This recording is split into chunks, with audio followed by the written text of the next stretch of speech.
Bonsoir, soyez les bienvenus au Lexicopolio. Nous sommes très heureux de vous accueillir ce soir. Nous avons des invités de marque, des invités remarquables. Je vous les présente de gauche à droite. Et je vais laisser Daphné en dernier. Donc nous avons Demosthène Agrafiotis, qui est écrivain, plasticien, performer. Voilà. Thomas Tsalapatis, qui est un jeune poète grec, grand poète, certainement. Petros Markaris, que vous connaissez tous, qui est écrivain, scénariste, traducteur de renommée internationale, traduit dans plusieurs langues. Et nous avons le plaisir d'accueillir Daphné Breitenbach, journaliste, qui va ce soir nous parler donc de ce guide particulier concernant Athènes, sa vie culturelle pendant la crise, après la crise, point d'interrogation. Donc Daphné, la parole à toi. Bonsoir à tous, je ne sais pas si vous m'entendez bien. Oui. Alors merci beaucoup à Tolexicopolio de nous accueillir ce soir. Voilà, à Odile et à Yanni. Je suis très heureuse d'être là pour présenter ce livre qui est paru en France au printemps dernier. Donc pour vous recontextualiser un petit peu la chronologie de ce livre, en fait Henri Dougier est un éditeur qui a fondé les éditions Autrement en France, qui étaient des éditions assez emblématiques. Puis il a créé les ateliers Henri Dougier, dont le parti pris, ils se définissent comme un laboratoire d'innovation sociale et d'action de terrain. Et moi, j'ai rencontré Henri il y a 2 ans. À l'origine, on avait discuté ensemble de consacrer un livre au peuple grec pour l'une de ses collections qui s'appelle Ligne de vie d'un peuple. Et puis voilà, au fil de la discussion, il m'a dit qu'il lançait cette collection-là, 10 plus 100 au cœur de la création contemporaine, qui sont des portraits de villes sous le prisme de l'art contemporain. Et en fait, il m'a demandé... Est-ce qu'on m'entend toujours? Oui. Il m'a demandé si je pensais que Athènes, puisque moi j'y avais vécu pendant 1 an en tant que journaliste, au moment de l'élection de Tsipras, et il m'a demandé si je pensais que Athènes pouvait s'inscrire dans ces portraits de villes-là. Et il est vrai que moi j'avais remarqué en séjournant à Athènes que c'était une ville qui avait une effervescence créatrice assez intéressante, évidemment encore plus dans ce contexte de crise. Et voilà, c'est un peu comme ça que s'est construit l'aventure Athènes au cœur de la création contemporaine. Alors le guide, il est construit, c'est un livre guide, on est entre le livre d'art et le guide. Il est construit en 3 parties. Donc dans un premier temps, il y a 10 portraits d'artistes, dont nous avons le plaisir d'en avoir 3 ici. Donc Petros Markaris, Thomas Tsalapatis et Demosthène Agrafiotis. La deuxième partie, ce sont 10 lieux de création en focus. Et la troisième partie, c'est vraiment comme un guide, mais voilà, qui est beaucoup plus concentré vraiment sur les lieux de création, à savoir les théâtres, les musées, les cinémas, etc. Donc ce soir, ce qu'on a décidé de faire, c'est de mener une discussion avec tous les 3, surtout autour de la ville d'Athènes, qui je pense est un peu le cœur du sujet ce soir. Alors, je voulais commencer par vous, Petros Markaris. Donc, on vous connaît bien sûr pour les scénarios de Théo Angelopoulos, et on vous connaît pour vos polars qui mettent en scène le célèbre commissaire Charitos. Vous êtes installé à Athènes qu'en 1964. Oui. Et lors de notre entretien, vous m'avez dit qu'alors, ce pays vous paraissait un petit peu comme une province. Oui, c'est vrai, parce que je suis né à Istanbul, Constantinople, poli comme les Grecs d'Istanbul disent. Et j'ai fait mes études secondaires à Istanbul et j'ai quitté la ville en 1960 pour aller à Vienne pour des études. C'était le choix de mon père. Voilà, alors d'une ville, Istanbul, qui était une ville multiethnique et multilangue, mais dans dans une ambiance orientale, je suis allé à Vienne, qui était tout à fait une ville occidentale. Et quand je suis venu à Athènes, à cause, le choix était le choix de langue. Parce que seulement j'ai pris la décision d'écrire dans ma langue maternelle qui était le grec. Voilà. Alors je suis venu à Athènes et à Athènes j'ai vu, disons, une ville qui était le Balkan, l'Europe en même temps, simultanément. C'était très intéressant. Ce que j'aimais à Athènes étaient les contradictions. Les contradictions entre l'Orient et l'Occident, les contradictions entre l'Antiquité et la ville moderne. Cette contradiction était vraiment fascinante. Et ce que j'aime, c'est les contradictions et aussi, disons, les tout à fait faces différentes de la ville. Je vais vous donner un exemple, je donne cet exemple, disons, continuellement. Ce qui signifie la ville sont les deux collines, Acropolis et Lycabette. Et ces deux collines forment disons, la contradiction fondamentale, parce que d'une part, c'est Acropolis avec le Parthénon, l'Antiquité, d'autre part, Lycabette avec la petite chapelle de Saint-Georges, et c'est l'Antiquité, le grandeur, et en même temps, l'Athènes d'aujourd'hui, de la classe moyenne de la petite bourgeoisie avec la chapelle. C'est ça. C'est la contradiction fondamentale pour moi. Et c'est intéressant que les deux collines se regardent pendant 80 heures par jour et pendant des centaines d'années. Voilà. Oui, non, c'est... Démosthène Agrafiotis, vous êtes poète, performeur et plasticien. Alors vous vous êtes installé à Athènes à l'âge de 8 ans, si je ne me trompe pas. C'était la période juste après la guerre civile. Et vous m'avez dit, à Athènes, à l'époque, on pouvait se fondre dans la masse. Oui, enfin, parce que quand même, il y avait une sorte d'exode, soi-disant, vers Athènes après la guerre civile. Alors beaucoup de gens sont venus à Athènes pour éviter l'atmosphère très difficile dans le village. Parce que qu'est-ce que c'est la guerre civile? Cousin tue cousin. Alors, pour éviter cette passion, venez ici. En même temps, Athènes est devenu une sorte de lieu. Et comme Marcaris a dit, Athènes, il y a beaucoup de paradoxes. Parce que c'est une ville énorme, qui en même temps, une ville qui est du tiers-monde, mais qui n'est pas de tiers-monde. Pourquoi? Par exemple, il n'y a pas de bidonville à Athènes. Dans la ville de tiers-monde, il y a toujours des bidonvilles. Pourquoi? Parce qu'ici, les Grecs sont venus et après ils sont partis en Allemagne, aux États-Unis, comme des immigrés. Alors Athènes n'a pas eu ça. Mais évidemment, il y a toujours cette question que c'est la moitié de la population de Grèce maintenant qui vit à Athènes. Et en même temps, c'est là, ici, tous les centres administratifs, économiques, ça devient une sorte une structure très bizarre. Mais en même temps, c'est une ville qui n'a pas un système au niveau de planification en tant que ville. Alors d'un côté, c'est extraordinaire qu'il y a 5 millions qui vivent ici sans avoir une infrastructure solide. Et de l'autre côté, ce n'est pas vraiment une ville très moderne. C'est tous ces paradoxes qui sont parfois intéressants. Mais il y a toujours la question, comment aborder la ville? Je veux dire que mon ami Dominique Fourcade, un poète français, il vient à Athènes parce que lui, il est amoureux d'Athènes. Pour quelle raison? Parce qu'il aime beaucoup les collines d'Athènes. Moi, j'ai fait la découverte d'Athènes à travers Dominique, parce que chaque fois qu'il vient ici avec la voiture, je passe toute la journée monter, descendre, monter, descendre. Athènes, c'est vraiment une ville de collines.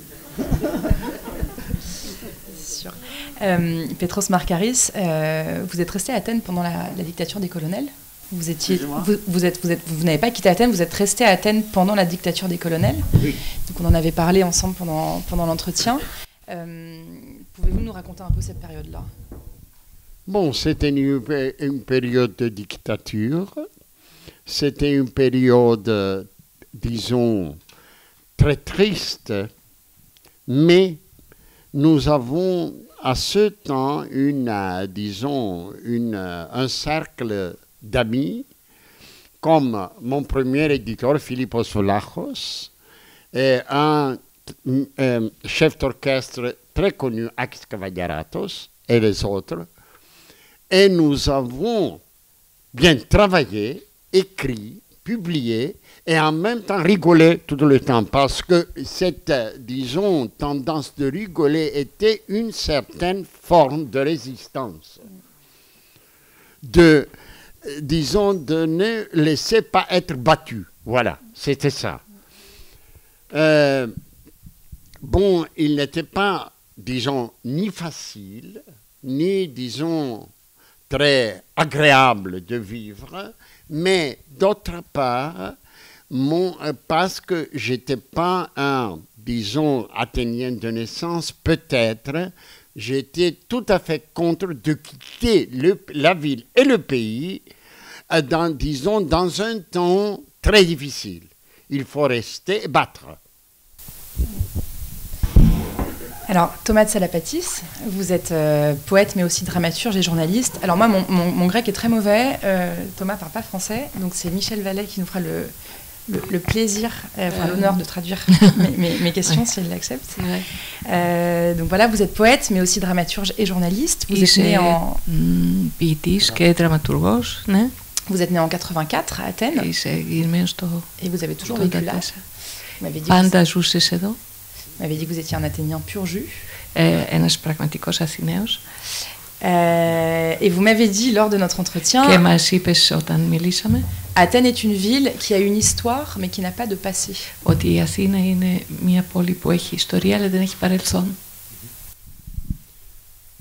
Καταρχήν να ζητήσω συγγνώμη που δεν μιλάω γαλλικά. Je voudrais demander pas m'excuser que je ne parle pas français. Αλλά νομίζω ότι καταλάβανα αρκετά καλά.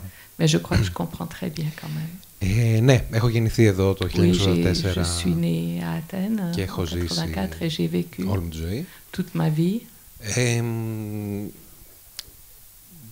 Η φράση αυτή ότι η Αθήνα δεν έχει παρελθόν αλλά μόνο ιστορία. Cette phrase que j'ai dite, Athènes n'a pas de passé, mais oui.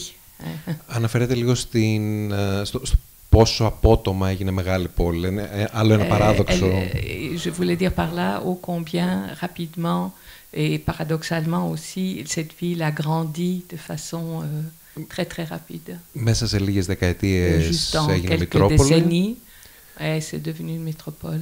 Και είναι μια πόλη που δεν έχει τη δικιά της ντοπιολαλιά, τις δικές γεύσεις. C'est une ville qui n'a pas ses expressions particulières, son langage à elle et ses goûts.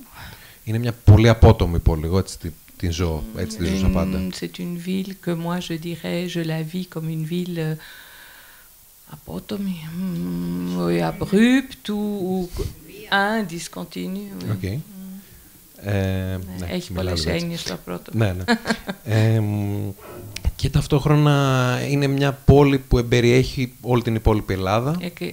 En même temps, c'est une ville qui contient toute la Grèce, toutes les parties de la Grèce. Και που με κάποιο τρόπο προσπαθεί να την καταλάβει, να την περιγράψει και να δημιουργήσει κάτι από αυτό, κάπως έτσι. Et j'ai essayé de la comprendre et de la décrire en essayant de comprendre son tout.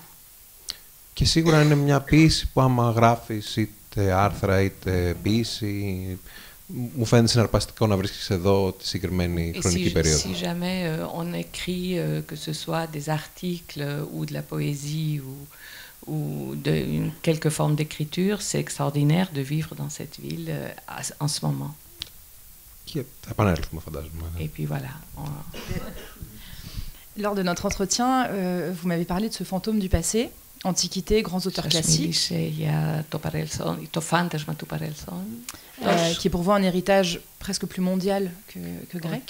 Που είναι μια héritage, μια κληρονομιά πιο πολύ παγκόσμια από ελληνική. Et selon vous, il est peut-être temps de trouver de nouvelles références? Και ίσως θέλετε να πείτε ότι θα έπρεπε, έχει έρθει ο χρόνος να βρούμε καινούριες αναφορές, ναι. Χωρίς να θέλω να ακουστώ ούτε επιπόλες λόγω ηλικίας. Sembler un peu superficiel à cause de mon âge. Αλλά ούτε πόλες γενικά, γιατί το πω. Νομίζω ότι η αρχαία ελληνική κληρονομιά είναι μια μεγάλη κληρονομιά. C'est sans doute que l'héritage ancien de l'ancienne Grèce est un très grand héritage culturel, mais αλλά είναι και ένας βραχνάς, ένα πράγμα c'est aussi quelque chose qui nous pèse. Το οποίο με την καθολικότητά του πολλές φορές δεν σε αφήνει να αναπνεύσεις. Et qui peut-être peut t'empêcher de respirer plus librement. Δεν το λέω με κάποιο snob τρόπο ή κάτι Je ne le dis pas du tout d'une façon snob. Δηλαδή, διαβάζω τα αρχαία κείμενα και επιστρέφω και έχω je suis quelqu'un qui lit les écritures, les pièces anciennes et tout ça, et j'y reviens et j'ai un contact avec tout ça, mais... Αλλά η δικιά μου έγνοια είναι το να καταφέρουμε να βρούμε καινούριους μύθους που θα προσδιορίζουν το παρόν μας. Qu'on trouve des nouveaux mythes pour mettre des pierres de référence à notre époque d'aujourd'hui. Και νομίζω ότι η ποιητική παραγωγή στη δεδομένη στιγμή στο σήμερα στην Ελλάδα et la production, si on peut dire la production de la poésie au jour d'aujourd'hui à Athènes ou en Grèce έχει μια δυναμική που a une dynamique νομίζω είναι από τις πιο ενδιαφέρουσες περιπτώσεις της Ευρώπης très intéressante par rapport à toute l'Europe.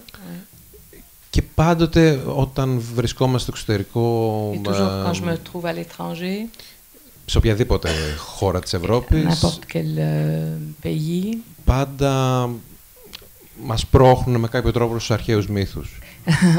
Oui, il y a toujours une espèce de poussage entre guillemets des mythes anciens.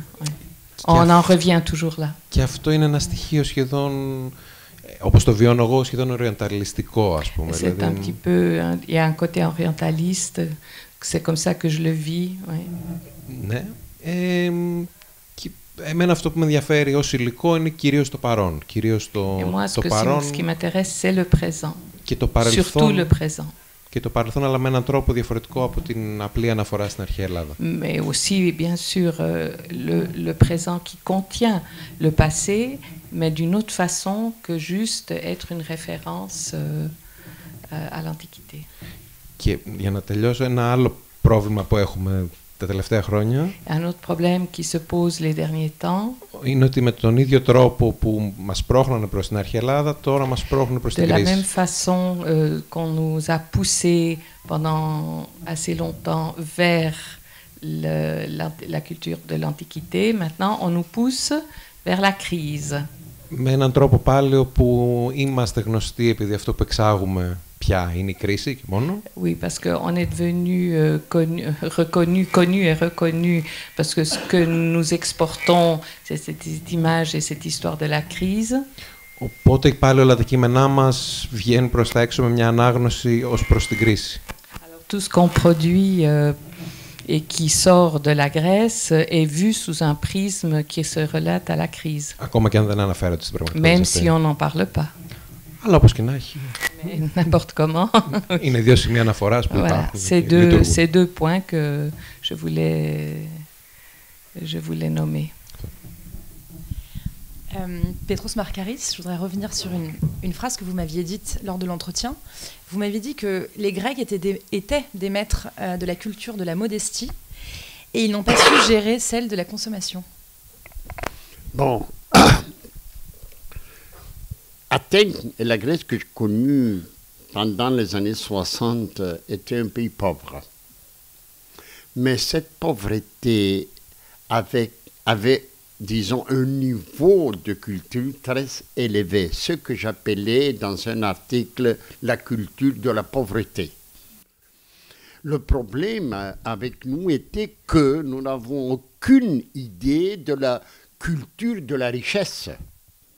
On ne connaissait pas la culture de la richesse. Alors, quand cette richesse même imaginaire est venue en Grèce, on a, disons, trouvé l'idée ou la théorie que cette richesse était un moyen pour la consommation. Vous savez, on n'a pas produit pendant la période de cette richesse imaginaire, disons, des œuvres culturelles. On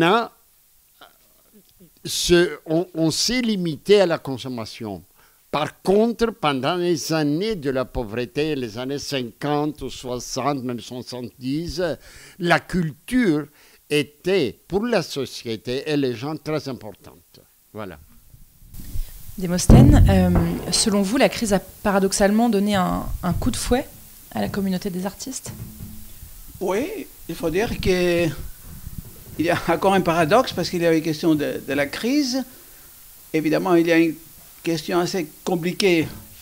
Qu'est-ce qu'on peut nommer crise en Grèce? Mais j'oublie ça pour le moment, mais j'emploie les mots crise de manière simple et pratique. Quand même, ici en Grèce, il y avait une certaine explosion au niveau artistique. Parce qu'il y avait plusieurs artistes de différentes origines artistiques, de différentes origines par rapport à leurs études. Ils sont trouvés ici en Grèce parce qu'à l'étranger aussi, pour eux, c'était très difficile d'avoir une activité artistique. Et ils ont compris qu'ici, à cause de la crise, c'est très difficile d'avoir une carrière artistique. Alors, la solidarité artistique commence à avoir une importance. Et on a vu qu'il y avait plusieurs groupes partout en Grèce, surtout à Athènes, qui ont décidé d'éprouver qu'ils existent en tant qu'artistes.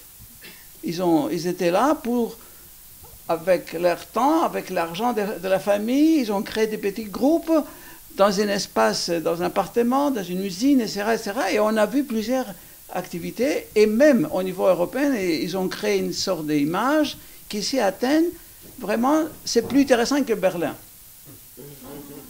Beaucoup d'artistes sont venus à Athènes parce qu'ils voulaient travailler avec les artistes grecs pour avoir une expérience de la crise. Parce qu'ici, la crise était évidente. Parce que la crise, c'est mondial, c'est pas seulement en Grèce. En Grèce, il y a avec un certain type de symptômes, etc., etc. Mais, alors, et c'était extraordinaire de voir pendant des années qu'il y avait beaucoup d'activités, des expériences. Alors, comme il y a une certaine cacophonie de cela, il y a une grande question au niveau des qualités des actions, mais quand même, il y avait des actions. Et c'était une question existentielle pour les artistes de montrer qu'ils sont là, qu'ils sont capables de faire quelque chose.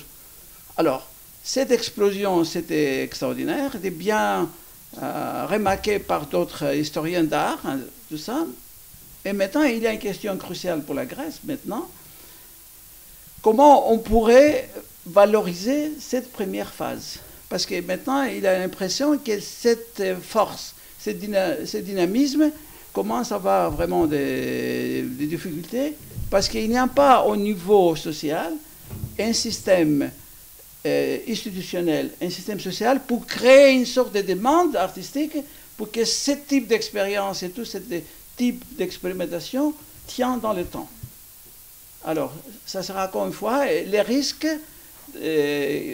d'avoir une sorte d'explosion qui ne donne pas vraiment d'une situation de qualité, et c'est une occasion manquée, encore une fois, pour l'art grec. Oui, parce que les financements sont toujours quasi inexistants, les financements pour la culture en Grèce. Oui, il y a toujours une grande difficulté au niveau de financement de la part de l'État, mais il faut dire la différence avec la France. Tous mes amis en France, maintenant que la crise arrive en France en galopant, ils sont désespérés, en pleine panique. Pour quelle raison? Parce qu'avant, ils avaient l'habitude d'avoir de l'argent. Ici, en Grèce, il n'y a pas un système démocratique ouvert pour le financement des arts, parce qu'il y a toujours la corruption à la grecque. Alors, et c'est ça qui fait que les Grecs ont accepté ça comme naturel. Mais en France, il y a le panique parce que maintenant, ce système de financement est terminé. Est terminé d'une manière dramatique. Alors, les artistes grecs sont, soi-disant, dans une sorte un esprit stoïque, et mes amis en France sont dans un état de panique absolue. Thomas Tsalapatis, pour revenir un peu ce que vous disiez juste avant. Για να ξανάρθουμε λιγάκι σε αυτό που έλεγαμε πριν. Vous m'avez dit, vous aussi, que la crise a redonné une identité quelque part à votre génération. Μας είπατε ότι η κρίση, της είπατε στην συνέντευξη ότι η κρίση έχει δώσει ξανά μια ταυτότητα στην Αθήνα. Identité que vous décrivez comme très complexe. Μια ταυτότητα που την ονομάζετε περίπλοκη. Est-ce que vous pouvez nous en dire plus là-dessus? Μπορείτε να μας μιλήσετε λίγο γι' αυτό? Η αίσθηση που έχουν ότι κατά την περίοδο της κρίσης, ειδικά τα πρώτα χρόνια, δεν ξέρω αν έχει τελειώσει η κρίση. Mon sentiment, c'est que pendant les premières années de la crise, je ne sais pas si maintenant c'est différent. Όπως και κάποια χρόνια πριν από το 2004, αλλά πιο έντονα από το 2008. Mais aussi même avec les années avant, autour de 2004, mais évidemment plus évident à partir de 2008. Είχαμε μια έκρηξη με διαφορετικό τρόπο σε διάφορα πεδία. On a eu un genre d'explosion de différentes façons, dans différents niveaux. Καλλιτεχνικά πεδία εννοώ. Évidemment des niveaux culturels. Oui. Όπως το καταλαβαίνω εγώ, η κρίση σήμαινε μια ρευστοποίηση διαφόρων βεβαιοτήτων. Comme moi, j'ai compris que c'était que la crise voulait dire dans ce domaine-là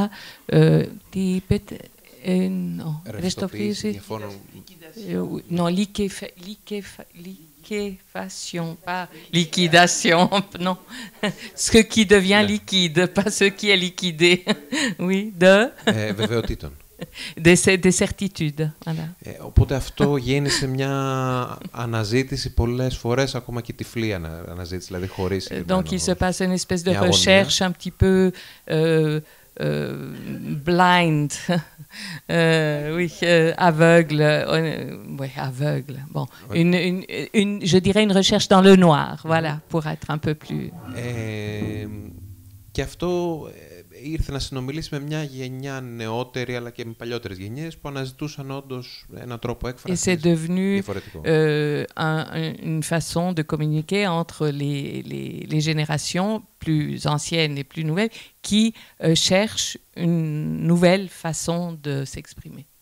Είναι κάτι το οποίο άρχισε να βλέπεις πολύ έντονα στους δρόμους με τα C'est quelque chose qu'on a vu d'une façon extrêmement frappante dans la rue, avec l'art de la rue, avec les graffitis et les dessins des muraux.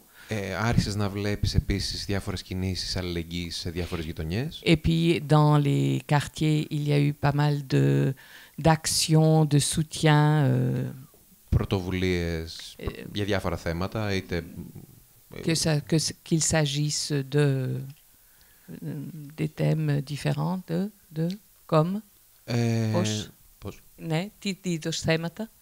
Από οικολογικά μέχρι voilà, par exemple, θέματα écologique, υπέρ των μεταναστών, θέματα υπέρ των ανθρώπων που δεν έχουν να πληρώσουν. Pour aider les gens, donc un entraide pour les gens qui n'avaient pas à payer leur loyer, qui ne sont pas... Μια κινητικότητα πολύ έντονη, η οποία και στο δικό μου χώρο, ας πούμε, που είναι ο ποιητικός, et à mon niveau, qui est donc le niveau de la poésie et de l'écriture, βρήκε μια έντονη αποτύπωση υπό την έννοια της έντονης tout ça αναζήτησης και συζήτησης. s'est inscrit d'une façon très forte, justement à cause ou grâce à cette recherche qui était très fortement marquée pendant ces années. Και όλα αυτά μάλλον δεν περιγράφουν ακριβώς μια ταυτότητα. Ce n'est peut-être pas, tout ça ne veut peut-être pas donner exactement une identité, mais, όσο μια αναζήτηση ταυτότητας. mais plutôt une recherche d'identité. Αλλά ακριβώς επειδή αυτό κρατάει πολύ, mais puisque le chemin est long, Τελικά η ίδια αναζήτηση μάλλον γίνεται ταυτότητα. Voilà, donc et peut-être comme ça pourrait donner que la recherche de l'identité est l'identité elle-même. Voilà. Est-ce que selon vous, il y a un gap générationnel en Grèce? Νομίζετε ότι υπάρχει gap μεταξύ των γενιών στην Ελλάδα? Και ναι και όχι. Oui et non. Υπάρχουν άνθρωποι με τους οποίους μπορείς σε οποιοδήποτε επίπεδο να συνοηθείς απόλυτα και πολύ καλά. Il y a des gens avec lesquels on peut très très bien communiquer au-delà des générations et puis d'autres. Ας πούμε στην ποίηση υπήρξαν ποιητές από τις παλαιότερες γενιές του 70, ας πούμε. Il y a des poètes de la génération des années 70. Που αμέσως με το που ξεκινήσαμε μας αγκαλιάσανε, μας Et tout de προσεγγίσανε και μας suite nous ont reçus de la meilleure façon. Ταυτόχρονα όμως άλλοι δεν είχαν αυτή τη στάση. Mais oui, bien sûr, il y en a d'autres qui n'avaient pas ce genre de réaction. Και συνολικά έχω την αίσθηση ότι μετά τη Χούντα, mais en général, après la dictature, après la chute de la dictature, είχαμε μια μόνιμη αισιοδοξία ότι τα πράγματα θα πάνε καλύτερα, ότι όλα θα πάνε on avait καλά. quand même un espoir que les choses allaient aller de mieux en mieux. Η δικιά μου γενιά, και μιλάω για τους ανθρώπους ανάμεσα στις 30-35, ουσιαστικά. Ma génération qui a entre 30 et 35 ans aujourd'hui, είναι η τελευταία γενιά που μεγάλωσε με αυτό το φαντασιακό. C'est la dernière génération qui a grandi avec cet idéal un peu fantastique. Και η πρώτη που αντιμετώπισε τη δυσκολία της πραγματικότητας, τη ξαφνική δυσκολία. Qui a dû faire face à des difficultés réalistes. Οπότε εκεί που είχαμε ένα πικ, τώρα έχουμε μια πτώση. Et là où il y avait un pic, maintenant, voilà, on tombe un peu et voilà. Οπότε και ναι, υπάρχει και... Oui, donc oui, il y a, et oui, et non. Petros Markaris, vous m'avez dit ne pas trop savoir quoi faire avec le mot patrie, que vous n'aimez pas beaucoup. Vous dites que vous avez toujours vécu en Grèce comme un étranger et que votre seul véritable lien à cette terre est celui de la langue. Qu'est-ce qu'être grec selon vous et quelle place aujourd'hui pour les Grecs de l'étranger? C'est vrai que vous savez, je suis né et grandi, comme j'ai déjà dit, à Istanbul, en Turquie, mais la Turquie n'est jamais devenue ma patrie à cause de ce nationalisme agressif de la République turque à ce moment que j'étais petit avec l'élève. Mais d'autre part, moi aussi, je n'ai pas une notion de Grèce comme patrie parce que je n'ai pas vécu en Grèce pendant l'occupation nazie, ni pendant la guerre civile. Alors, je connais, disons, par la littérature de lecture, la période, mais pas avec, disons, des expériences personnelles ou des sentiments. Alors, ce qui est, je peux, disons, définir comme patrie pour moi, c'est une ville, Istanbul. Voilà. Pour moi, c'est la patrie. D'autre part, pour moi, la Grèce, c'est la langue. Parce que je ne suis pas seulement écrivain, je suis traducteur aussi, et j'ai passé la plus longue partie de ma vie comme traducteur de l'allemand en grec. Alors pour moi, la langue est, disons, très importante, non pas seulement comme écrivain, mais aussi comme traducteur. Et c'est la définition pour moi disons, du mot patrie est tout à fait lié avec la langue. Personnellement, pas, disons, par principe ou par théorie. Est-ce qu'aujourd'hui, vous vous sentez d'Athènes? Vous vous sentez être un citoyen d'Athènes? Est-ce qu'aujourd'hui, vous vous sentez un citoyen d'Athènes?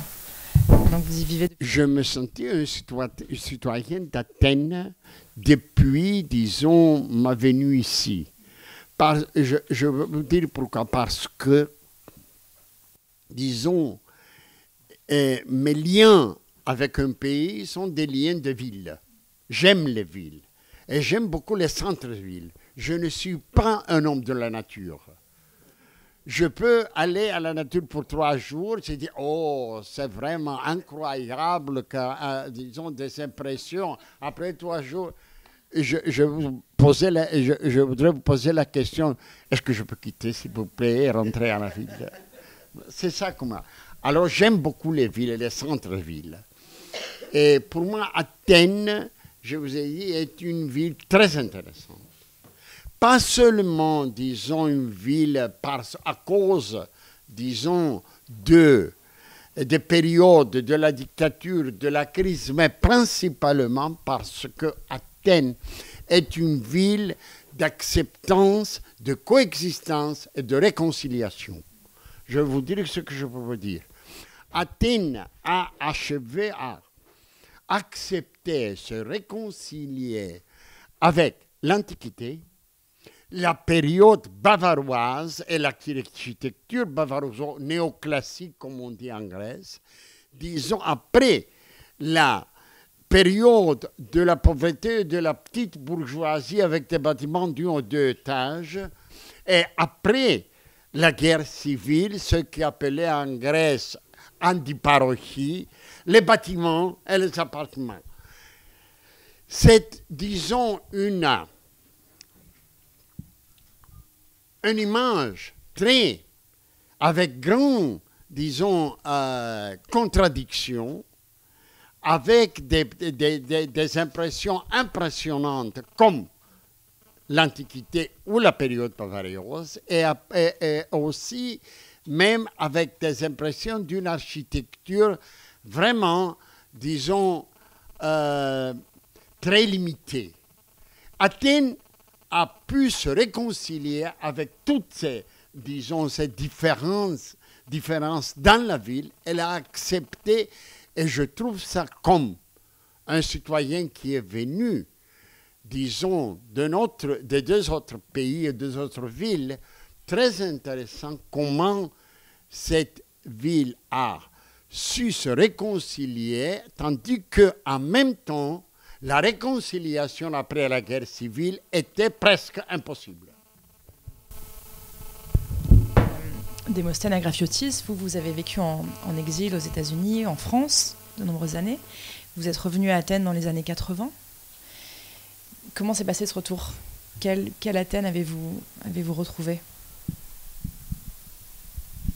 Alors, quand j'étais en France, j'ai eu un professeur de psychologie qui s'appelait Max Pagès, qui était professeur de psychologie sociale à l'Université de Dauphine. Et un jour, j'ai eu une discussion avec lui. Il m'a expliqué qu'il était aux États-Unis, il a fait des études de psychologie. Il a introduit en France l'école des Rogers, c'est une école de psychologie. Alors, il m'a dit qu'après son expérience américaine, il a compris qu'en France, il était un étranger. Alors, il m'a dit, attention, ça c'est une expérience.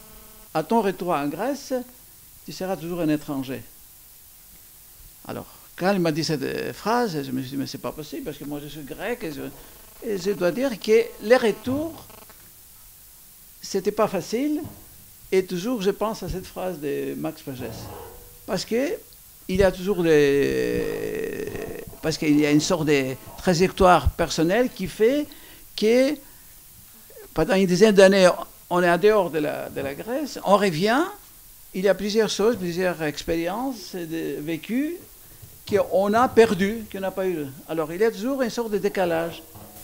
Et ce décalage, parfois psychologique, parfois social, culturel, c'est du point de vue psychologique pénible, mais d'un point de vue esthétique et artistique, c'est quelque chose de très positif.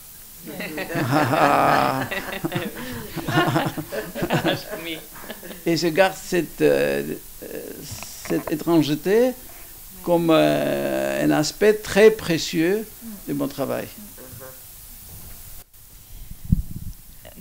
Thomas de Salapatis, votre Athènes, c'est celle des quartiers de Κυψέλη. Δική σας Αθήνα είναι οι συνοικίες Κυψέλη, Εξάρχεια. Est-ce que vous pouvez nous parler de cette Athènes-là?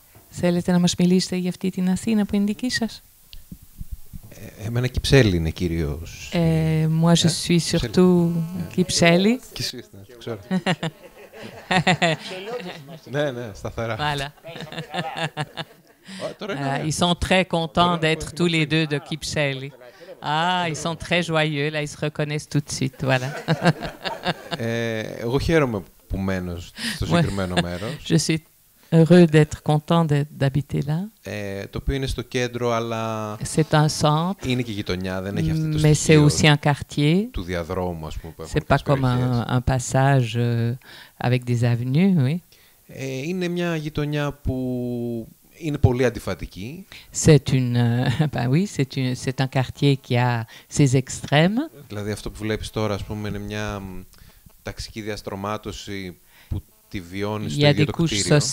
Il y a des couches sociales qu'on peut tirer comme les étages des immeubles, voilà. Στο υπόγειο, συνήθως, στο υπόγειο μάλλον. Il y a le demi-sous-sol où évidemment μετανάστες, c'est les gens les étrangers, les réfugiés. Στους πρώτους ορόφους που είναι μικρά διαμερίσματα είναι φοιτητές. Il y a les premiers étages qui sont des appartements assez petits où il y a pas mal d'étudiants, etc. Επειδή το σημείο που μένω εγώ είναι αρκετά ανηφορικό. Et là où, comme Κυψέλη monte, les rues de Κυψέλη montent.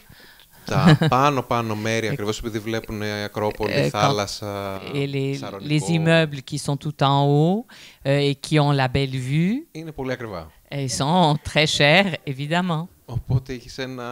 Donc, il y a une dégradation et on peut faire un schéma social μια κάθετη αποτύπωση της κοινωνίας. Qui est très intéressant et très... Oui. Και τα Εξάρχεια είναι η περιοχή που βγαίναμε πάντα. Bon, le quartier d'Exarchia, c'est le quartier où on sortait toujours. Il y a les cafés, les bars, la vie nocturne. Είναι ότι είναι μια περιοχή που δεν υπάρχει πια. Δηλαδή, malheureusement, c'est un quartier qui a été détruit. Ça n'existe, enfin, ce qu'on a connu n'existe plus. Και γι' αυτό η Κυψέλη μάλλον έχει ξανά ενδιαφέρον. Et c'est pour ça, je pense que Κυψέλη recommence à être plus intéressante parce qu'il y a pas mal de gens qui ont quitté Exarchia pour remonter à Κυψέλη. Ελπίζω να επιβιώσει από το Airbnb και όλα αυτά τα πράγματα. En espérant qu'il va survivre, le quartier va survivre à toute cette vague Airbnb, etc. Και να συνεχίσει να είναι μια γειτονιά με τα χαρακτηριστικά που έχει και τώρα στην πραγματικότητα, που είναι πολύ όμορφα. Qui continuera d'être un quartier comme il est aujourd'hui, avec un très beau caractère. Voilà. Petros Markaris, dans vos livres, Athènes est vraiment quasiment l'un des personnages principaux. Enfin, votre commissaire est toujours en train d'être coincé dans les embouteillages athéniens. Et vous avez même consacré un livre où vous racontez Athènes en suivant la ligne de métro. Oui, à travers Athènes, oui. À travers Athènes, oui. Pourquoi est-ce qu'Athènes, pour vous, est vraiment une source d'inspiration qui ne... Il y a, disons, deux raisons différentes. Vous savez, quand je me suis décidé d'écrire des romans policiers ou noirs, comme vous voulez, disons, à ce moment, la ville était devenue très importante pour le roman policier. C'était pas comme ça dans le passé. Vous savez, Agatha Christie, c'est pas Londres. Londres n'existe pas. Quand on est en Londres, on ne voit pas Londres. C'était la même chose avec Conan Doyle et Sherlock Holmes. La ville n'existe pas. Seulement Baker Street, c'est tout. Mais après, disons, la seule exception était Georges Simenon. La seule. Qui a raconté non pas seulement Paris, mais aussi des petites villes, disons dans la campagne, autour, vous savez, c'était comme ça, dans Bretagne, etc. Mais après, disons, dans le roman noir de la Méditerranée, les villes étaient toujours très importantes. Barcelone pour Manuel Vázquez Montalbán, Marseille pour Jean-Claude Izzo, et Palermo pour Camilleri, même s'il ne parle de Palermo, et Athènes pour moi. Vous savez, c'est toujours la ville. La ville n'est pas un endroit, n'est pas une ambiance, mais une protagoniste chez nous. J'ai dit quand un étranger qui parle l'espagnol ou le catalan parfaitement, sans aucun accent, décide de visiter Barcelone, il commence à parler, les Barcelonais pensent qu'il est un Barcelonais. Quand il dit « j'aime beaucoup les romans de Montalbán », en ce moment, on peut savoir qu'il n'est pas de Barcelone. Parce que personne ne parle à Barcelone de Montalbán comme Montalbán, mais seulement de Manolo. Manolo a mangé là, Manolo a pris le café là, c'était comme ça, le Manolo. Alors, c'est très intéressant, surtout dans Barcelone, parce que Barcelone est une ville de l'art, de Picasso à Dali, à Miro. Mais Manolo Montalbán est, disons d'une façon, le grand représentant de la ville.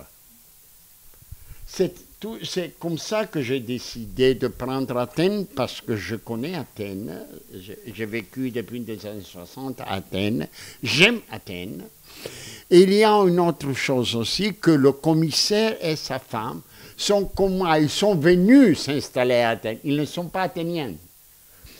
Tous les deux comme de l'Épire. Vous savez, moi, je viens d'Istanbul.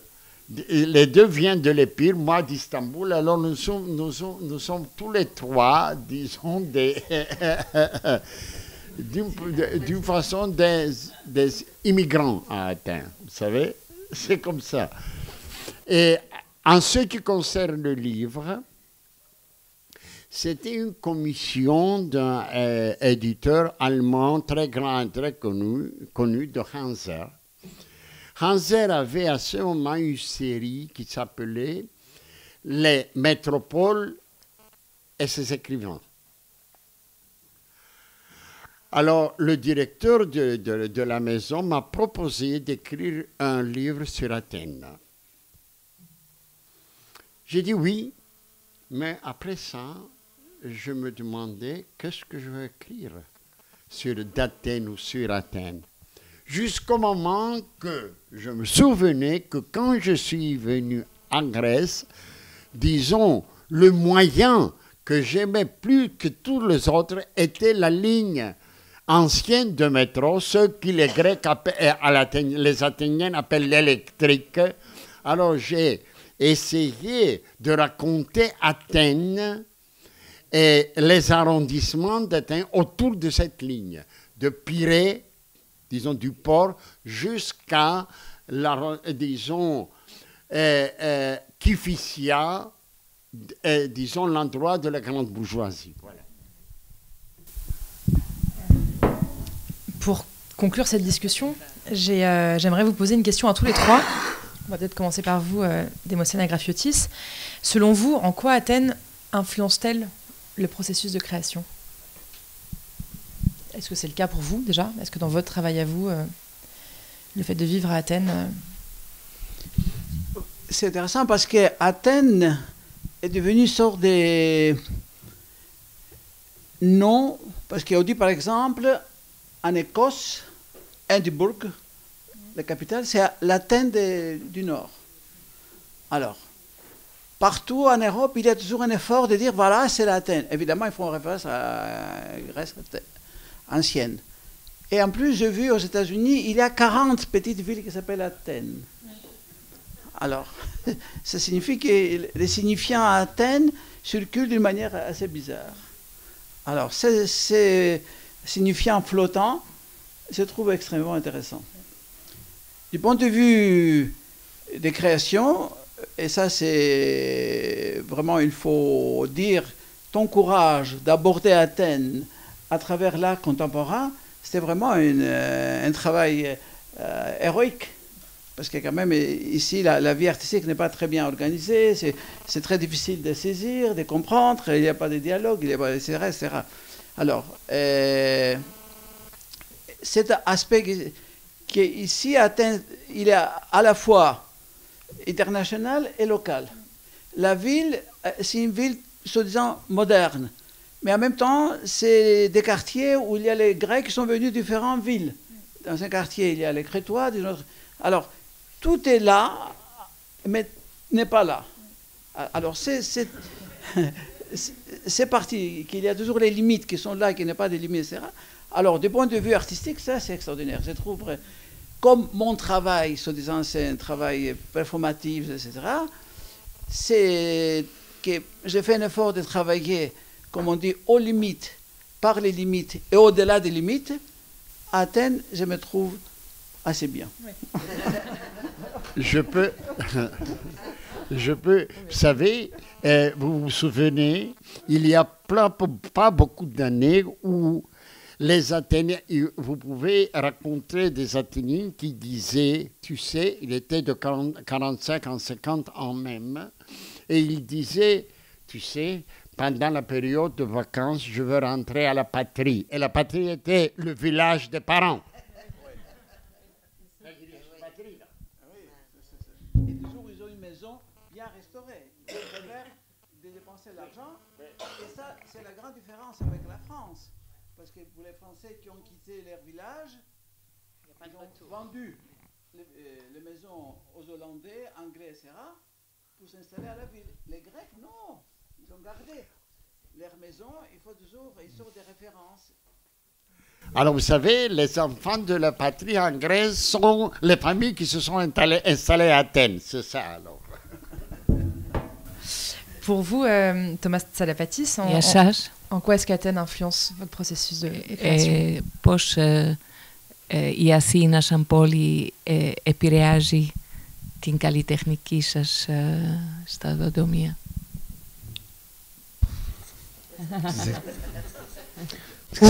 Ouf, je ne sais pas. Η Αθήνα είναι μια δύσκολη πόλη πολλές φορές. Athènes est une ville quand même assez difficile. Μια πόλη που πολλές φορές έχει την αίσθηση ότι απεχθάνεται πάρα πολύ την ησυχία. Une ville qui déteste le silence et τη σκέψη πολλές φορές. On ne peut pas penser. Απ' την άλλη είναι μια πόλη που διαρκώς εκπλήσει θετικά με πολλούς διαφορετικούς τρόπους. C'est une ville qui nous surprend toujours avec tellement de façons différentes, positives et négatives. Ναι. Είναι μια πόλη που είναι φτιαγμένη αποκλειστικά για ήλιο κάθε φορά που καιρός καλά καταστρέφεται τελείως από πόλη. Qui est faite 100% pour avoir du soleil, pour vivre au soleil, parce que dès que le soleil s'en va, c'est une catastrophe. Οπότε έτσι αυτό το βιβλικό στοιχείο νομίζω ότι υπάρχει στα πείματά μου. Il y a quelque chose de biblique qui peut-être on peut retrouver dans mon travail. Αλλά είναι μια πόλη που σου επιτρέπει να συνομιλείς και να γνωρίζεις τους ανθρώπους, να μιλάς. Είναι μια μαλακή πόλη. Qui donne la possibilité d'avoir des contacts avec les autres, d'entrer en contact, de parler, d'avoir une expression plus ouverte. C'est pas une ville dure.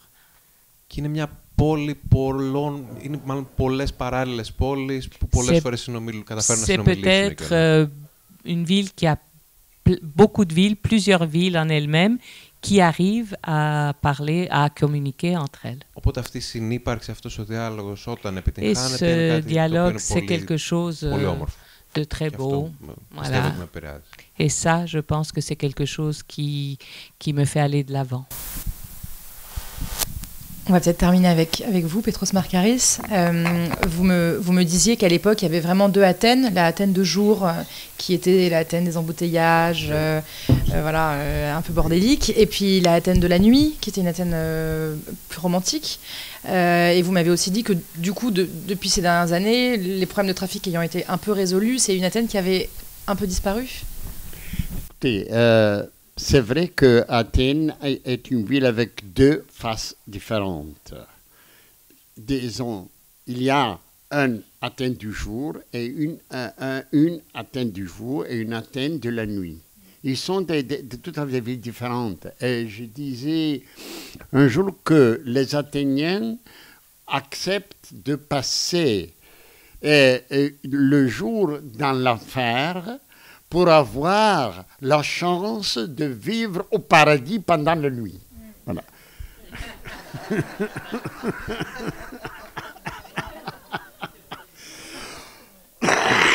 Il ne s'agit pas d'une vie de la nuit avec des cabarets, etc. Non, la ville change le regard et le visage pendant la nuit.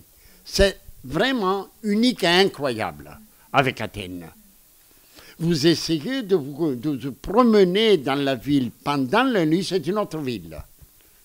La ville est plus, disons, belle, plus, disons, amicale avec vous. Et le sentiment le plus commun pendant le jour est ce qu'l'anglais appelle love and hate relationship.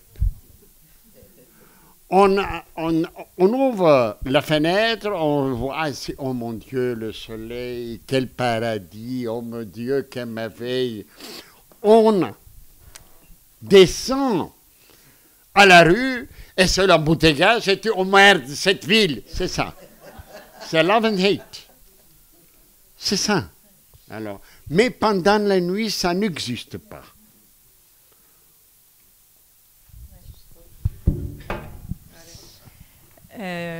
Voilà, il y a peut-être des...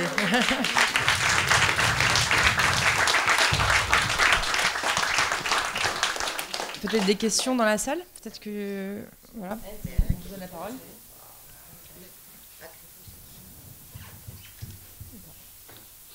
Personne? Nous avons une question pour toi.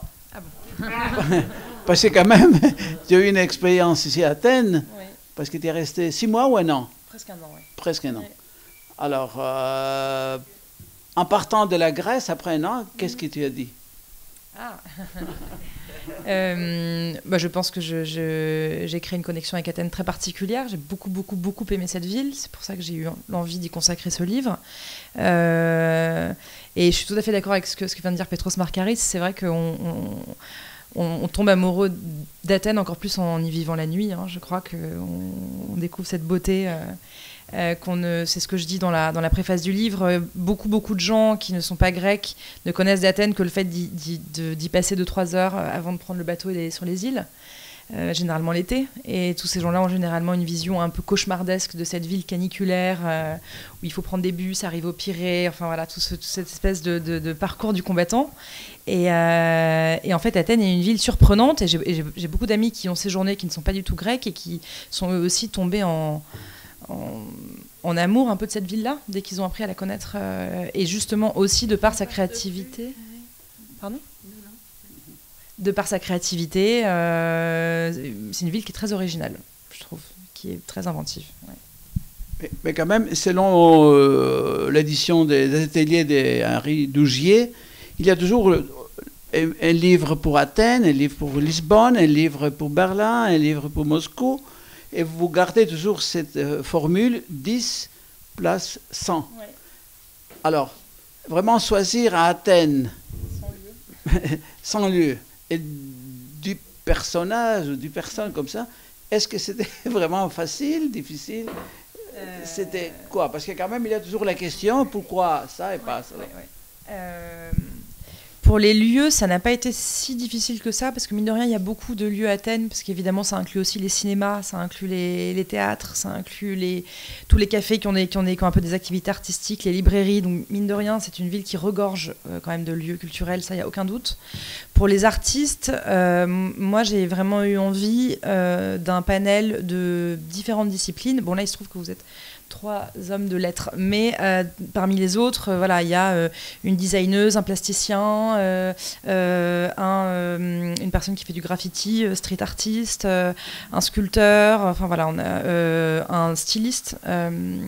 Donc j'ai voulu un panel très large dans les champs de la création, et surtout un panel générationnel assez varié, parce que j'avais envie de raconter Athènes à travers des personnes qui n'ont pas du tout le même âge et qui n'ont donc pas du tout eu la même expérience de vie à Athènes. Donc voilà, les plus jeunes ont la trentaine, voire même un peu moins, jusqu'aux plus âgés. Et à ton retour en France, est-ce que tu as vu la France avec d'autres yeux?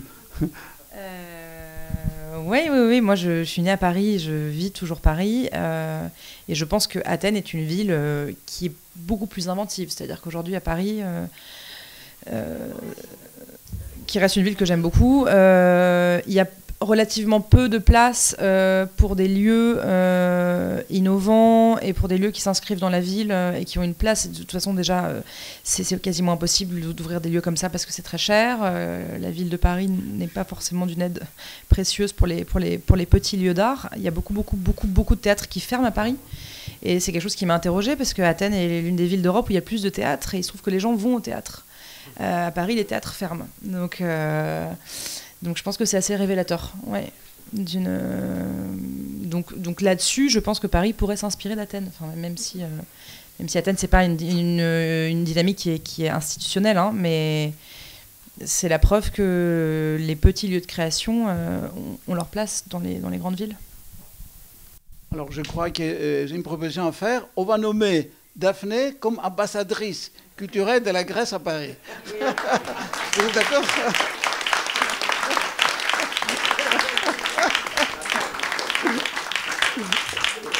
D'Athènes, oui, pardon. Excusez-moi. Avec ce nom, Ah, ben c'est là. Daphné, excuse-moi. Hein? Alors. Eh bien, merci beaucoup. Si personne ne souhaite... Il y a une personne qui veut poser une question. Qui ça? Au fond.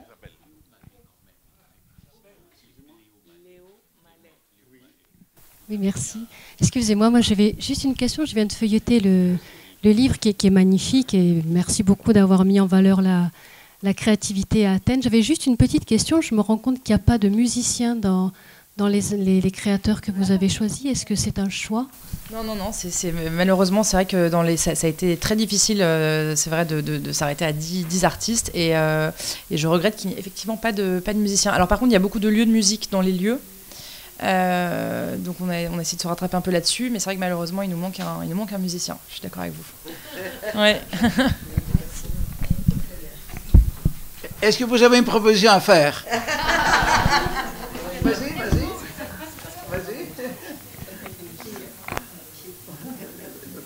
Est-ce que les personnes de la Fondation TAF souhaitent dire quelque chose, qui sont présentes dans le guide?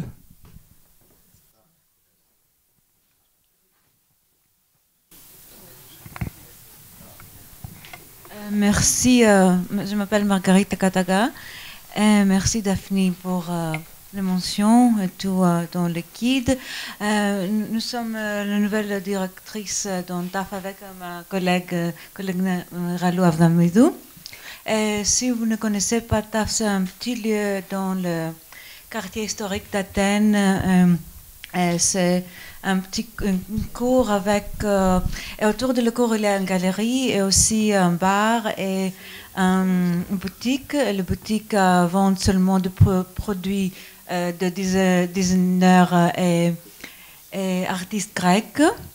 Dans la galerie, nous avons beaucoup d'expositions, mais maintenant, nous essayons de faire un autre cercle comment dire, des actions avec, ça s'appelle TAF en motion.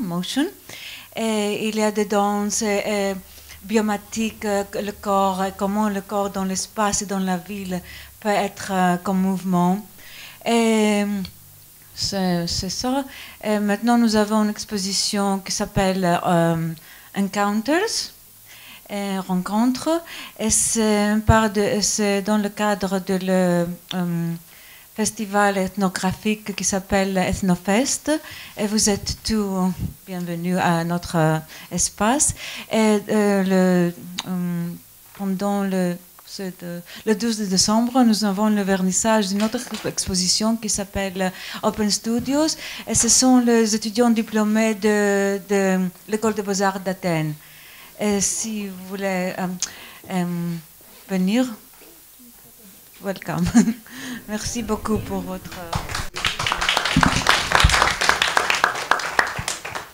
Je vais dire aussi un mot. Ça va? Vous nous avez donné tous, et vous particulièrement, vous qui venez de Paris, une bouffée d'espoir. Et c'est très bien, parce que j'aurais aimé qu'il y ait beaucoup d'intellectuels grecs qui pourraient venir ici pour vous écouter, parce qu'on ne cesse de se autoflageller nous-mêmes. Alors, aussi bien Petros que vous, Thomas, vous nous avez donné vraiment beaucoup d'espoir, parce que nous comprenons que la Grèce, dans ses contradictions, elle est vivante et qu'elle est vraiment créative. Et ça, on le sent pas assez chez nous, alors que c'est manifeste de tous les côtés. Et vous l'avez vu dans votre livre. Voilà, merci.